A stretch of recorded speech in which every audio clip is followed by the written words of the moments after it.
man, when he's good, he is as good as they come. But this year, hard to trust him week to week. Is he a trust, trade, or toss guy? Yeah, man. You know what? I mean, I am going trade Jarvis Landry. I had him as one of my busts in the preseason. I didn't think he would be this bad. Coming off the magical season, he's only had 2 touchdowns this season. What you do in terms of selling him is you say, hey, this guy is still averaging almost 11 targets a game. He's had 15 red zone targets. He's had 7 end zone targets. So try to move him, be a salesman, but I want no shares of Jarvis Landry. Well, you look at Matthew Stafford, though, Cynthia, and here's a guy who only has more than 20 fantasy points in 1 of the last 7 games. You're not wasting any time. Look at that. Boom. Yeah. Definitive.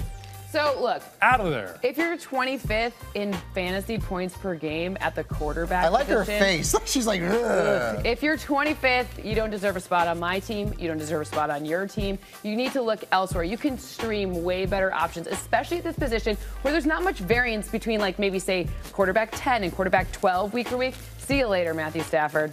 You look at a guy like Mike Evans, similar to Jarvis Landry. When he's good, he's really good. But in the past few weeks, it's not been great. Fewer than 6 fantasy points in 2 straight games. Yeah, and Mike Evans, again, I'm trying to trade you. I want production now, okay? The fantasy playoffs are almost here. We're 3 weeks away. And if you look at the numbers lately, Mark, you mentioned it. I mean, he has scored fewer than 12 fantasy points in 4 of his last 6 games.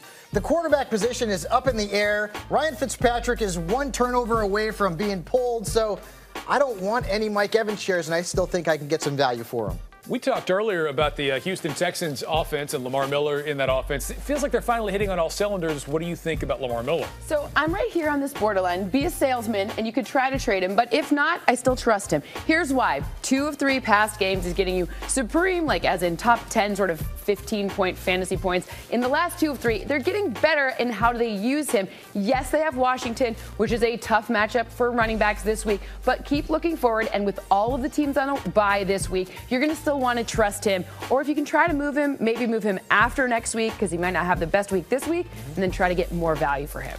Want to transition to Jack Doyle, who, look, he gave you a great game a couple weeks ago, but you saw him on the field for a lot of snaps in this past game, and Eric Ebron just tore it up. He got all the touchdowns. Where do you fall on trust, trade, or tossing Jack Doyle? I trust him, man, and I trust him quite a bit, actually, because, well, first off, I work next to Matt Money Smith a lot, and if I ever said to trade Jack Doyle, I'd never hear the end of it, but I get it. They have 3 viable tight ends there, but he is still leading all of those tight ends in terms of snaps played, in terms of targets, so Jack Doyle will be fine. Jack Doyle. Keep starting him. Can you also go Jordan Reed with that? Doesn't have quite the same ring to it, does it? Yeah, no, and you know what? You're going to go here. I mean, look, again, if you can be a salesperson and trade him, that'd be great. But I don't think you're going to because he's had 7 or fewer fantasy points in 7 straight games.